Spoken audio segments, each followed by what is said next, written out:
Hello and welcome to News Today by Vision IAS. Today we will be covering news for 24th of June and we will discuss various happening around the world in a very comprehensive manner. So before we start, let's look at the major headings of today. So first major heading is RBI and banks to develop the digital payment intelligence platform. Then, Financial Action Task Force releases complex proliferation, financing, and sanction evasion scheme report. Then, Global Tobacco Epidemic 2025 report released by WHO. Next major headline is Intergovernmental Service Policy Panel on Chemicals, Waste, and Pollution established. And last major headline will be Recent conflict pose serious threat to environment, where we will see the cost of war on environment.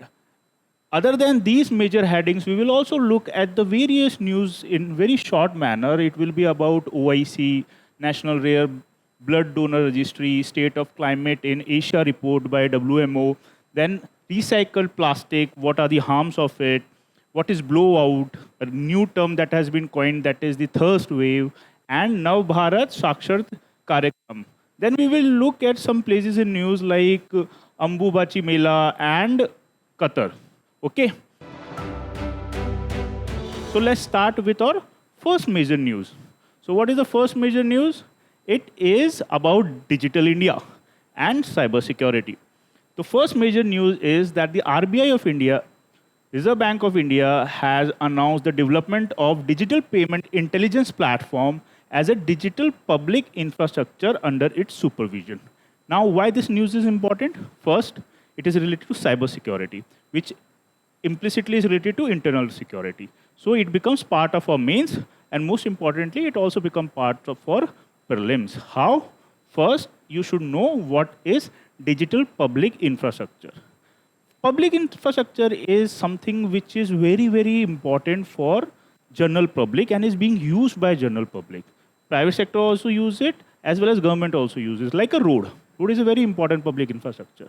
In digital arena, such kind of platforms, which are very crucial for public services, are known as digital public infrastructure, like UPI.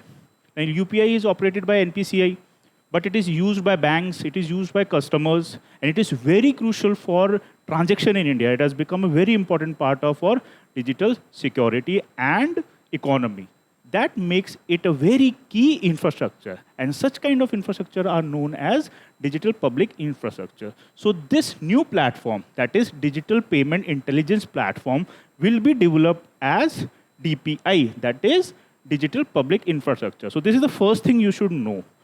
It is important for prelims. UPSC can ask a question about this particular platform and say it is a DPI or not. So you should know what is a DPI and whether this platform is DPI or not.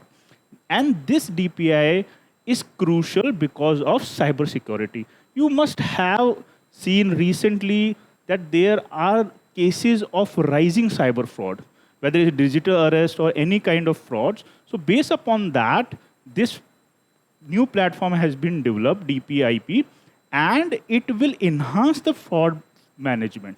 How will it do that?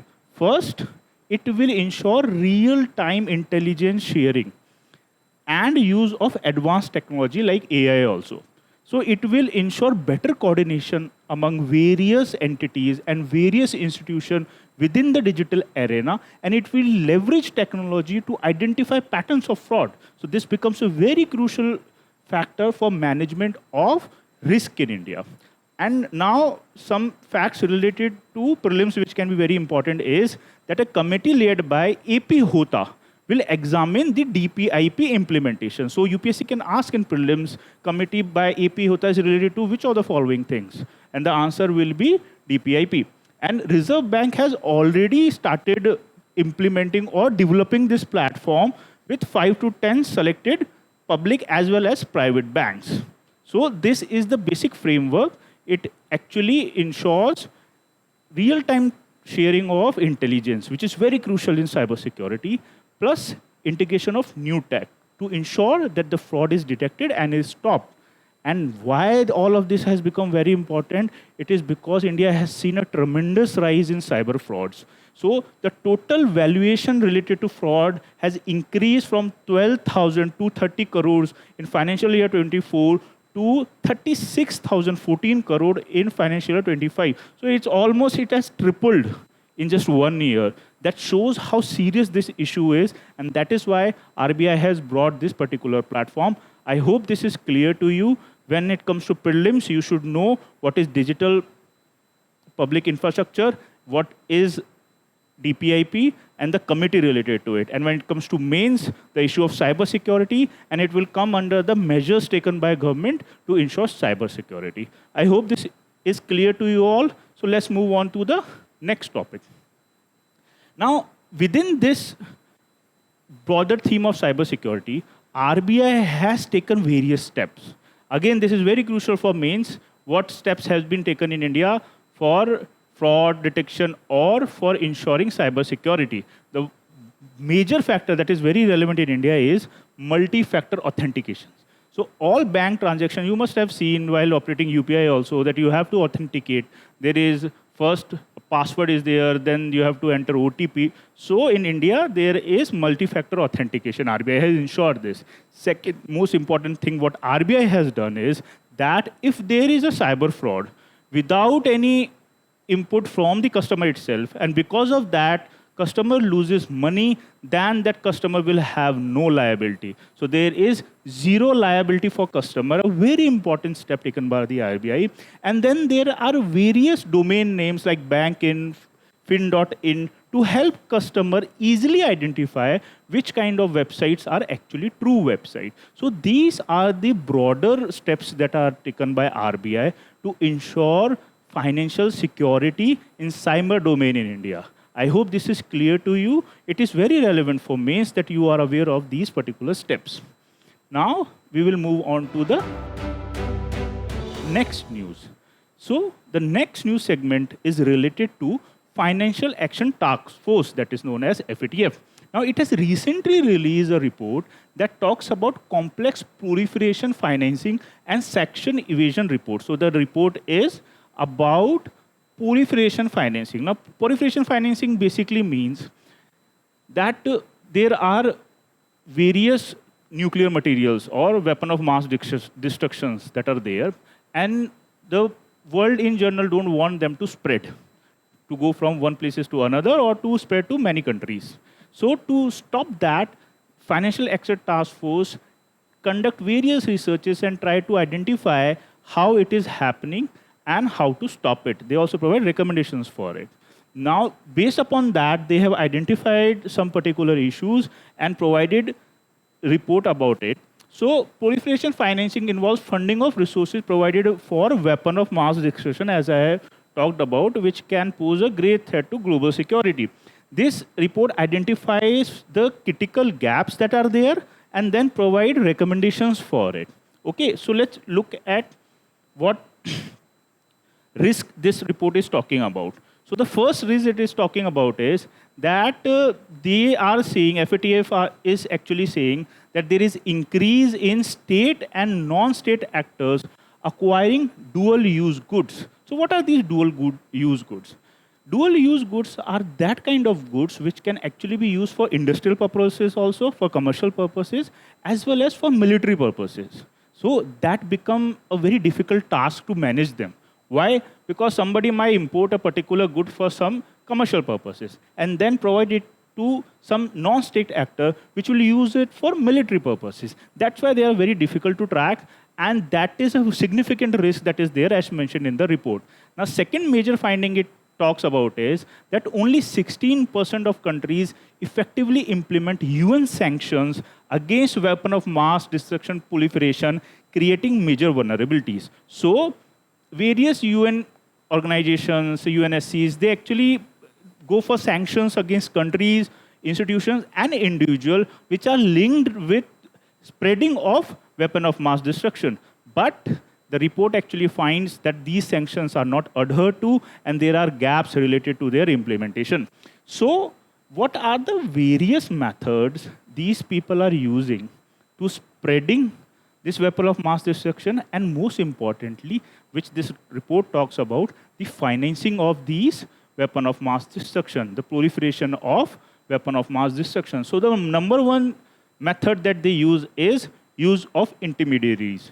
You must have seen or heard Hawala transactions. You must have heard about shell companies. So all these networks of and they are basically routed through a third party, third country. So these networks of various shell companies and intermediary companies become difficult to track, and it is used by these people to actually spread money for the proliferation of weapon of mass destruction. Then second thing that they talk about is exploiting marine sector through shadow fleets.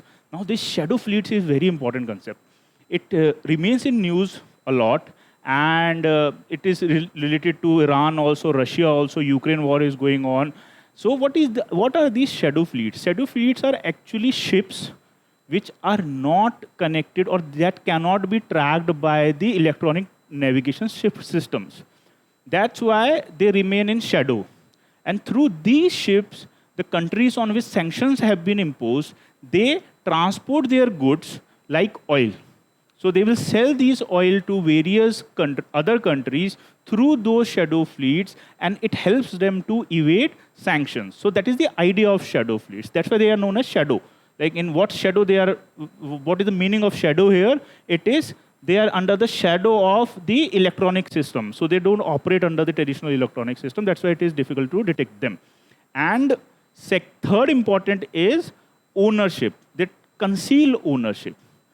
Benami, like what we say in India, there are a lot of Benami assets through which these people are actually able to finance these proliferation of weapon of mass destruction. That is what this report is saying.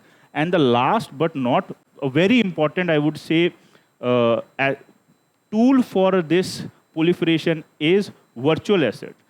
Bitcoin has become a very big hazard when you talk about cybersecurity, when you talk about Hawala transactions or counterterrorism, because the nature of it makes it very difficult to trace, and it is being used in money laundering also and in proliferation of weapon of mass destruction also. So again, a very significant tool and technique used by these illicit actors.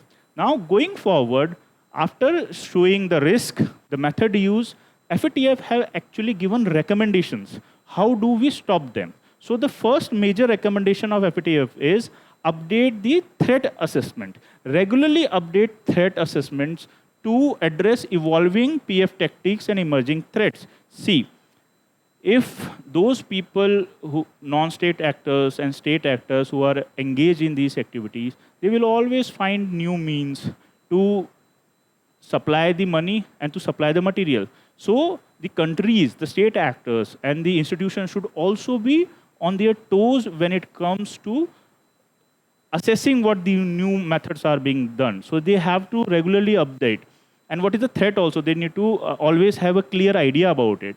Second major recommendation is enhance information sharing. This is very crucial because most of these activities are transnational in nature.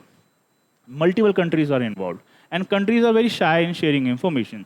That gives a very good cover for them to operate. So it is very important that the information is shared adequately and rapidly. Third major important thing is add weapon of mass destruction proliferation financing definition in the glossary of FATF so that it become a concrete threat which remains there for everybody to take steps for. So that is another major recommendation by them. And last but very important is global review. Review proliferation financing risk assessment globally within 3 years to identify best practices. Which countries are actually able to stop it? Which countries are using new methods to stop it? This need to be assessed and implemented everywhere else. That is what FATF is recommending. I hope this is clear to you. What is FATF? It is a very important organization. Basically, there to ensure counter-terrorism efforts and counter-terrorism financing, to stop financing of terrorist activities. That is the major role or major mandate of FATF. And related to it, they give various recommendations, and you should go through it. It is very important for mains, and it is also very important for prelims. I hope this is clear to you. Now we will move on to the next major news. So the next major news is Global Tobacco Epidemic report, which was recently launched by WHO. So WHO has released Global Tobacco Epidemic 2025 report. The 10th report tracked progress vis-a-vis how to stop the use or control of tobacco since 2008. Now, countries, including India, has implemented WHO Framework Convention of Tobacco Control to reduce tobacco harms. India signed it in, ratified in 2004. So the FCTC provisions target both. This is very important. A question can come upon WHO Framework Convention on Tobacco Control. They can say India is part of it. Yes, India is part of it. They can say it is only for supply side, but that is not true. It actually is very comprehensive convention. It talks about demand reduction. It talks about reduction of production, control distribution, and reduction of supply. So it actually encompasses the whole supply chain of tobacco, and it tries to control that. So this is very relevant for prelims, and you should be very clear about what can be asked. Now, going forward, what report is saying.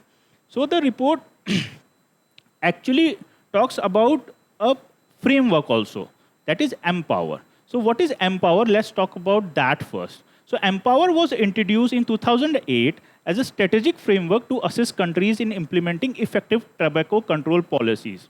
Okay, now this Empower is not some particular application or software. It is actually a framework that provides countries actionable methods to control tobacco. So what are these methods? First is monitoring tobacco use and prevention policies. So they should have a policy to monitor how tobacco is used in a particular country. Second, what they say is protecting people from tobacco smoke with smoke-free air legislation. So there should be acts, there should be statutes to ensure that this particular issue is addressed in that particular country. Third, what they say is offering help to quit tobacco use. There should be centers where people can come and seek help regarding the letting go of tobacco, because it is an addiction. It takes a lot of effort, and government should help people who want to quit tobacco use. So that is the third framework that they talk about. Fourth is warning about the danger of tobacco with pack labels and mass media. You must have seen a label of cancer or something related to it on cigarette and other tobacco products. That is part of Empower itself. Now, it then talks about enforcing ban on tobacco advertisement, promotion, and sponsorship, so that the money behind this industry, it goes little bit down, and advertisement does not become a tool for promotion. That is why this is an important framework. Last but not least is raising taxes on tobacco. So you must have heard about sin tax, right? And it is basically levied on goods like tobacco only. So this is the broad framework of Empower, which was provided by WHO. And this report actually see how countries have fared related to it. So what are the major findings of the report? The first major finding is that 155 countries have implemented at least one policy. That is very important thing. So it means that there is a global consensus going on related to control of tobacco. Over 6.1 billion people have benefited, and it's a very large number, right? Then when it comes to warning labels, large graphic health warning on cigarette packets shows the most progress. As I told earlier, everyone must have seen those big warnings on cigarette packets in India itself. So, and this has been done by a lot of countries, so it is again a welcome step. Third and very important is that it talks about the leadership position or leadership role of India when it comes to implementing the Empower framework. India, in fact, is the first country to regulate tobacco in digital streaming. That you cannot show cigarette in movies and in TV shows. So India actually was the first country to do so, showcasing that India is going for this leadership role. Last, it talks about that tobacco tax remains the least adopted measure. In India, cigarettes are still affordable. So what they are saying is, yes, this is the progress that the world specifically and India has, in generally has made. But when it comes to taxation of tobacco product, there is need to be a lot of work need to be done. And in India, when it talks about that cigarette is very affordable, and it is true also. So what they want is there should be a tax that makes these things unaffordable. So that is their major finding as well as recommendation. I hope this is clear to you how tobacco control measures are going on in world and what is the progress in India also. Now we will look at the next major news report. What does it say? The next major news headline is that Intergovernmental Science Policy Panel on Chemicals, Waste and Pollution was established. Now, this is a very important panel.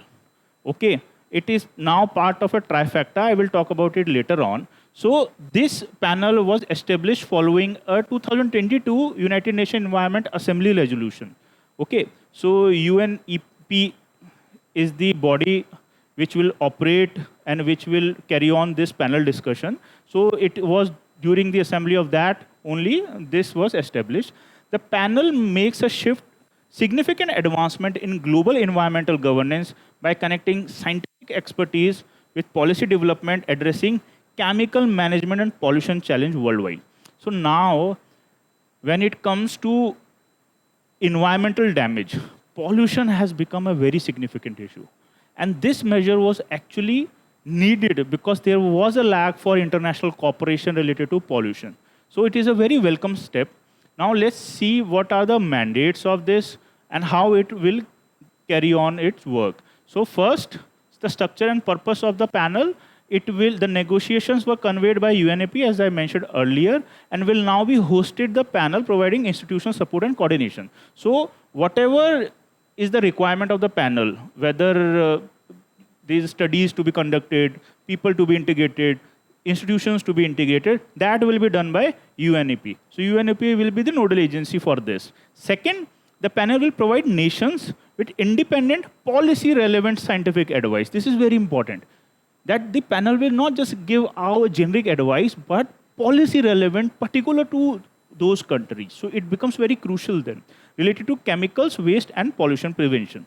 The next is the preparation of panel's first plenary session, where government will discuss and adopt its initial work program, priorities, and partner engagement. So this will happen. So now it is just established. So they will start their work. But why this is important? Because as I said, that now this body will become a part of trifecta that will work for climate change.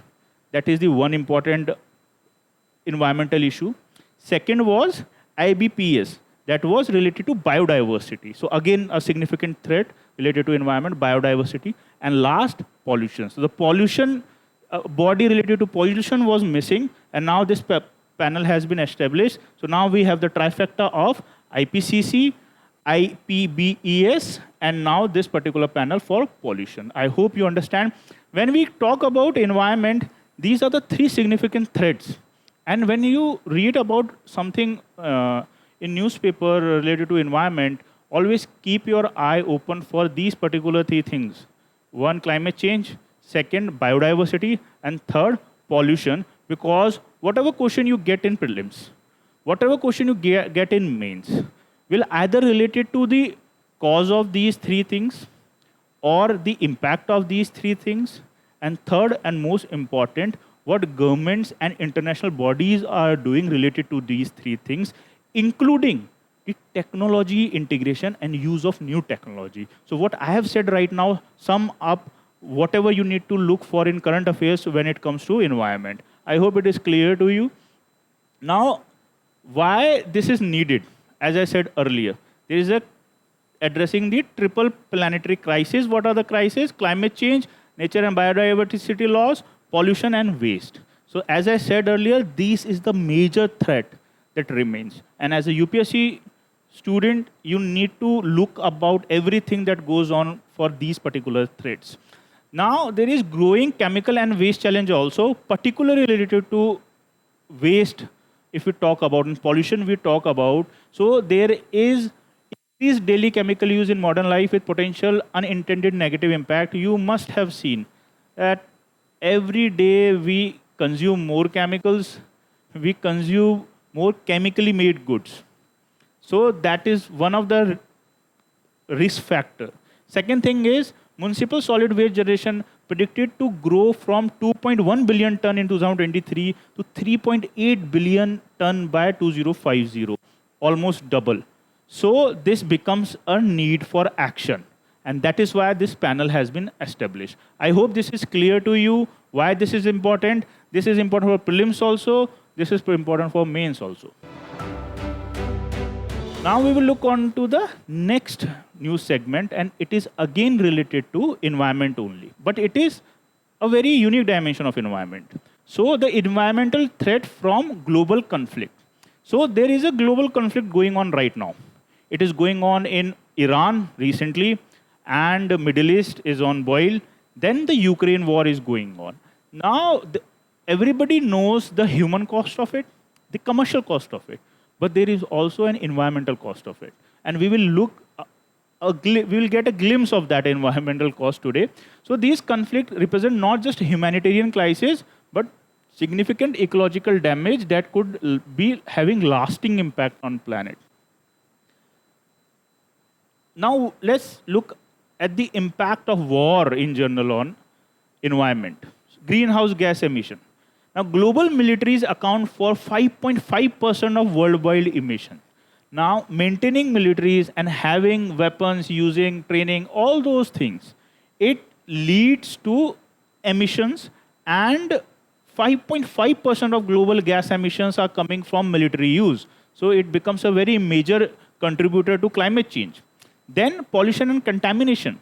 So Eastern Ukrainian, like we will look at an example of how war contribute to pollution and contamination. Eastern Ukraine's industrial zone risk release toxic pollution during conflict. The estimated environmental cleanup cost for Ukraine war is 34.6 billion. When there is war, there is damage to, there is waste everywhere. Everything is blown up. Everything is polluted, soil is polluted, water is polluted, there is no functioning activity there. So everything just rots, and that becomes a very major issue related to pollution and contamination. And the third important factor, see, these are again, if you will see, the three parameters which I talked about. Climate change, how war is contributing to climate change, how war is contributing to pollution, and the last one will be how war is contributing to biodiversity loss. The environment, when you talk about, will always be aligned on these three broad parameters. If you get this, it will be so easy for you to prepare for environmental section, either in prelims or for mains. Now, when it comes to biodiversity, it talks about war accelerate deforestation because everything is blown up. It disrupts agriculture, damage biodiversity through habitat destruction and military activity. So, an example of it is herbicide Agent Orange was used in Vietnam War, and it caused so much damage to forest that it is still having an impact of Vietnam War on environment in Vietnam. So this shows the environmental cost of war. And that is why war is, although war is bad for human and commercial cost itself, but this is also a major consideration. I hope this is clear to you.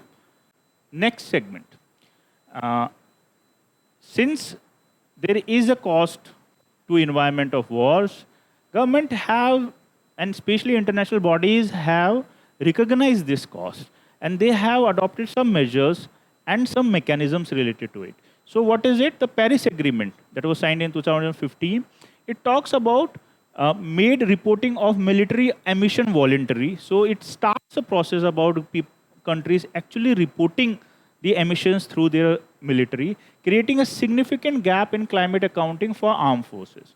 Okay, so since it is voluntary, not everybody is doing that, so it creates a gap, but there is a voluntary provision, so that is a good start. Second, the International Criminal Court established by Rome Statute, it actually describes widespread, long-term, and severe damage to environment during international armed conflict as war crime. So the court can actually punish people as a war crime if those people are included or are part of damage to environment that has long-lasting impact. Then there is also a convention related to prohibition of use of environmental modification technique such as weather manipulation as a tool of warfare. So you cannot manipulate weather, or you cannot use environment as a tool for warfare. There is a convention for that also. So various steps have been taken, or at least there are some mechanisms or conventions to look into this particular dimension of war, and we need to do more related to it to preserve the environment from the cost of war. I hope this is clear to you all. So we will move on to the next segment now. So the major news have been covered. Now we will look at some news that were significant today in a very short manner. So the first is Organization for Islamic Cooperation. So there was a recently the Organization of Islamic Cooperation made some statements related to India, and the Indian government has rejected those statements, saying that is unwarranted and factually incorrect. So the news then becomes relevant for prelims, that what is OIC, where it was established. So it was established in 1969 in Rabat, Morocco, headquartered in Jeddah, Saudi Arabia. So there can be a prelims question related to it. The significance is that the second largest intergovernmental organization after UN with 57 member states. So these both statements can come in a prelims question. That's why it is important to know about these. So this was related to OIC. I hope this is clear to you. Then we will move on to the next short news, that is National Rare Blood Donor Registry was recently established. Now the objective of this registry is to help patients with rare blood types who acquire frequent transfusion.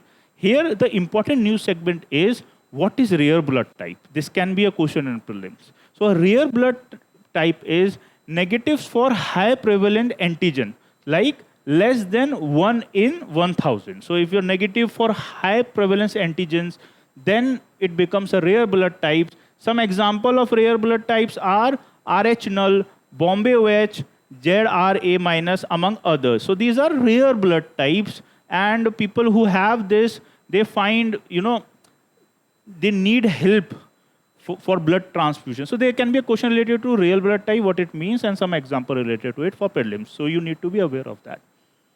Now, going to the next major short news, it is that the State of Climates in Asia report 2024 was released by World Meteorological Organization, a UN specialized agency for climate. So this report is basically related to Asia. So there is a State of Climate report in general for the whole of the world, but they have gone for the Asia specific report also.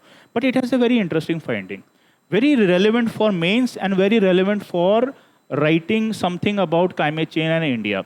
What is the finding is that the average temperature rise is of 1.05 above. So there is a rise of 1.04 degrees C above the average in Asia. And 2024 was Asia's warmest or second warmest year in the record. So Asia is warming more.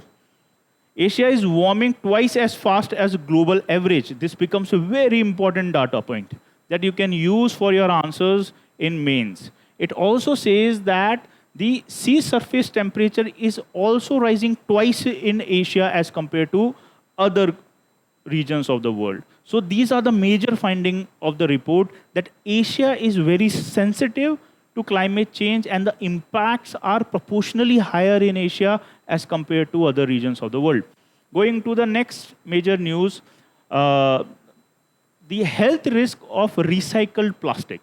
So now we have issues with recycled plastics also. We now find that there can be health impact because of the recycled plastic. So a new study find a single recycled plastic pellets contain over 80 different chemicals which can be harmful to us. These chemicals can leach into water and disrupt hormone system. So they can be very harmful for the human body because they can disrupt hormone systems, and these are the chemicals that are being released by the recycled plastic. Okay, now what is the whole recycling process? When it comes to plastic, it involves collecting, breaking down, converting used plastic into raw materials. And why do we do that? We try to save the virgin plastic production. What is virgin plastic production? Is creation of new plastic and conserve energy that goes on there. But this whole recycling process is also not 100% foolproof. There are now studies that indicate there can be health cost to it also. Okay, moving on to the next short in news. Recently, there was a blowout in Assam, in oil well. So you might come with a term with or like blowout, and it can be a question in prelims also. So blowout is basically a explosion that happens due to underground pressure forces gas or oil to surface uncontrollably.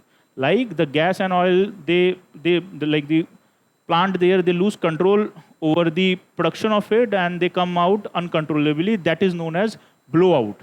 So what is the process of it? Gas mix with drilling fluid, sand, and sometimes oils, and then there is an explosion, and then they come out uncontrollably. What is the impact of it? Massive fires, explosion, air pollution, and casualties. Okay. So again, if there is a question related to what is mean by blowout and the term is related to which thing, you can say it is related to oil and gas. Moving on to the next important short in news, a new term has been coined. The term is thirst wave, and it is a new climatic phenomena. So what is the thirst wave? What is this thirst? It is a thirst of atmosphere for evaporation. So the definition is at least 3 consecutive days when daily evaporation demand exceeds historical 90th percentile. So when there is higher demand for evaporation by the atmosphere itself, it is known as thirst. What are the driving factor? Temperature, wind speed, humidity, sunrise effect.